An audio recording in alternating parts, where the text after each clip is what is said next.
Hello ladies and gentlemen, my name is Dietrich and this is a brand new Tesla Model Y Juniper, and it is the first time that the world's now best-selling car has gotten a major update. So today what I'm going to do, because I'm me, is measure out the cargo space, check the passenger room in the car, and then we'll go over the features based on the ones that I love and the ones that I hate. And as always, if some of that sounds interesting and some of it doesn't, check the slidey bar down below for timestamps. Now we are going to measure out the cargo area, so we'll get our laser tape measure and do just that. The length of the cargo area from the back of the back seat to the rear of the cargo area is 3 feet and 6 inches. The width of the cargo area at the narrower point in between the wheel wells, 3 feet and 1 inch. The height of the cargo area at the opening from right there to the floor is 2 feet and 3 inches.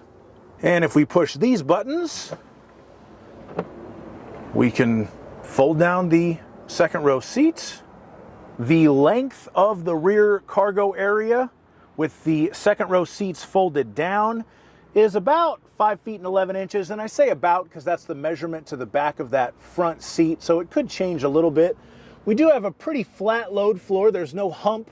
The back seats do go up at a little bit of an angle, but overall it's a very usable cargo area. So this cargo hole underneath the floor of the rear cargo area is 1 foot and 2 inches deep. The width at the narrower point, which is towards the bottom of the cargo hole, is 2 feet and 1 inch. The width at the upper part of the cargo hole is 2 feet and 6 inches, so you do pick up 5 extra inches there. That's nice. And the length from there to there, 1 foot and 4 inches. But that's not all, folks. Underneath the forward part of the cargo floor, we have an additional little hole. Oh, what the heck, I'll measure it out. So from the rear to the front is 1 foot and 6 inches. And at the narrowest part, it's like 2.5 inches wide. It's only a couple inches deep, but you do have some extra cargo space there. We also need to measure out the frunk. So let's do it. From the front of the frunk to the back of the frunk, 1 foot and 2 inches. The width of the frunk, 2 feet and 5 inches. The depth of the frunk, 1 foot and 2 inches. And the depth of the frunk at the front is only 10 inches, but this really is a cool thing. And one thing that I love, I'm going to get to my loves and hates in a minute, but I do love the fact that Teslas have this, because what it really shows is all of their cars are designed to be EVs, and this is what you can do when you focus on just building EVs. A lot of the electric cars that I have reviewed from legacy automakers just have stuff underneath here, like they're just used to putting stuff, or more realistically, it's loosely based on one of their ICE combustion platforms, so they have to put stuff under there. But with a Tesla, you get extra storage space. Now we're going to measure out the passenger space in the new Model Y, and for this measurement, I use myself. I'm 6'5", so let's see if I can sit behind myself in this car.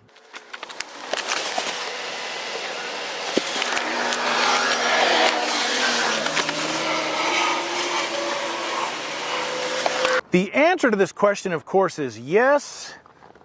Teslas are very roomy. So if I sit in the front, I've got plenty of knee room, I've got plenty of headroom.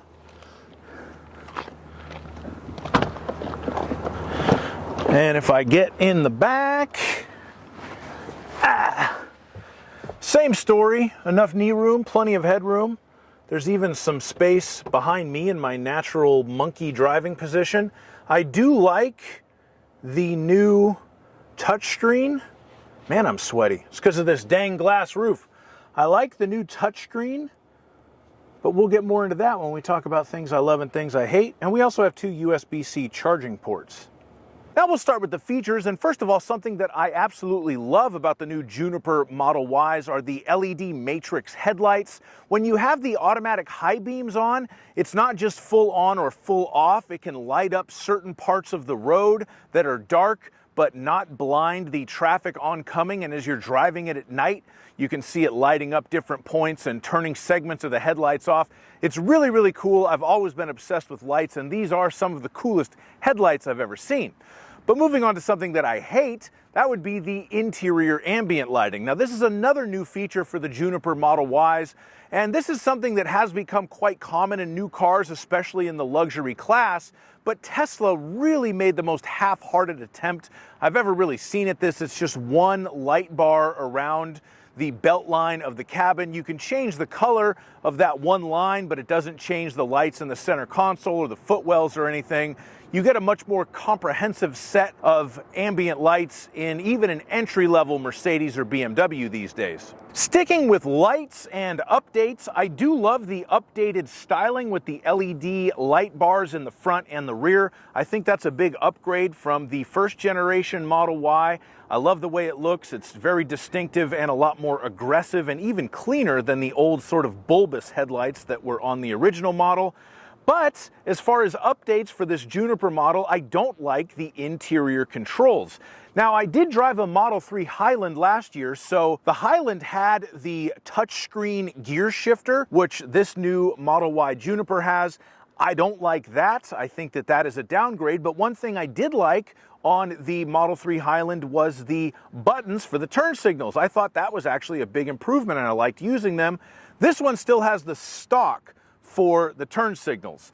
So they kept the control that I didn't like and didn't add the new control that I did like, so I hate that. Another thing that I love is the rear touchscreen. That's a new update. I think that's a really cool feature. You can play games in there. You can adjust the rear climate control in there. That's going to be a lot of fun for the kids or your backseat passengers. That is a very nice touch, and I'm surprised, frankly, that more manufacturers hadn't thought to do it yet. But something I hate is how too many controls are lumped into the front touchscreen. So, for example, if you want to adjust the rear view mirrors, there's no physical switch for that. You have to go into the touchscreen to do it. The HVAC controls, which is heating, ventilation, and air conditioning, is very finicky. That's all in the touchscreen. It is possible to do a lot of finite adjustment, but there is a big learning curve in there. But the reality is they had to absorb all those controls into the touchscreen because of the next thing that I love, which is the super clean interior design. Now, again, this is kind of a double-edged sword because I love it or I hate it. A 2021 Tesla Model Y was actually the very first Tesla that I ever vibed with, just because the interior was so clean, so different from anything else on the market at that time, and it remains that way today. And in a lot of ways, I really like it because it feels like the work of one designer. Somebody had a vision for this car, and this was their vision. With that being said, I hate the flaws that this vision includes. Because the interior is so clean, there's just a lot of stuff that the car lacks. The speedometer is not directly located in front of the driver. It's on the touchscreen. I don't like that. Before, there was no blind spot monitors in a Model Y. Now they did add the teeny tiny little red LED lights. It's just one little dot. Technically, it is a blind spot monitor, but it's really hard to see. I find it much harder to see in this than I did in the Model 3 Highland that I drove last year. I don't know why that is, but the blind spot monitors are barely noticeable. The thing that I think this car could really benefit from would be a heads-up display. I think if a Tesla had a heads-up display, it would make the interior a lot more usable. Proper blind spot monitors would help too. I guess maybe they think those things would mar the clean design of the interior. The heads-up display would require the projector part in there. I don't know. Those are my complaints about the interior. It's clean, but it's too clean. Another update for the 2026 Model Y that I love is you really can feel that they stiffened up the structure. They added some more sound deadening. This is the first Tesla that I could say that really feels like it has great build quality. No squeaks or rattles to speak of in the interior. Drives super tight. It's quiet. It does feel very, very refined. And it's a huge leap from the Teslas of yore. So big thumbs up to Tesla for that. One thing I absolutely do legitimately hate about this car is the big glass roof panel. It's standard on all of them. It's not an option. It should be an option. You should be able to order a car without it. Or at the very least, it should come with some sort of sunshade apparatus from the factory, but it has nothing. And even on a day that's, I think it's about 87 degrees today, driving the car around, I feel it on my bald head. So I'm probably a bad person to use as an example. But if you have a bald head or you just don't want the sun on you all day, that glass roof is horrible. Now, I am aware that there's all kind of sunshades you can buy off of Amazon or as an accessory from Tesla or whatever. I've seen the little old ladies with the welder mask, face masks on, and the arm doilies with them on the 22 freeway going through Garden Grove. I don't want that in my life. I just want a car with a nice roof that keeps all the sun out, or give me a convertible so I can have all the sun. I don't like the standard glass roof. It should be an option. Another thing I do really like in the car is the voice commands. I always like those on a Tesla. They work pretty well, and you can tell it to do a lot of oddball stuff: adjust the climate control, open the glove box, turn on the interior lights, get you directions to a supercharger station, various things like that. So I do really like the voice commands, but I hate the fact that they don't have Apple CarPlay or Android Auto. I've gotten very used to Apple CarPlay. I'm down to one car in my fleet, and it does have wireless Apple CarPlay, and I've just gotten so used to getting in, seeing my maps on the screen, it telling me that I'm going to be late for work because there's a traffic jam or whatever. I don't think we'll ever see Apple CarPlay or Android Auto in a Tesla. I think Tesla's kind of a walled garden, and that is one thing that I hate about them and a big demerit. In my eyes, I wish I could have wireless Apple CarPlay in a Tesla Model Y. The final thing that I will say that I love about this car is something that's really important to me in a car, and that is I love the way it drives. Even this base model, rear-wheel drive, long-range Model Y has snappy acceleration. It feels powerful on the road. You've got plenty of passing power. It has good acceleration. I really like the steering in the Tesla. I set the steering weight to heavy, and I like the weight of the steering. I think the handling of the car is good. The ride of the car is good. I do really, really like the way that it drives, and that's a very important thing to me. But what I hate about the car is the image. Now, Tesla, because of its founder, has become a very controversial topic of late. And there are a lot of people that have a lot of very heavily politically charged opinions when it comes to these cars, either positive or negative. I hate that. I am a man who does have very strong and deeply held convictions, but I do not wear them on my sleeve. I don't typically wear shirts with logos. There's no bumper stickers on my cars. I don't wear hats with shit written on them. I keep that to myself. You can look at me, you can make certain assumptions about me, you may be right, you may be wrong.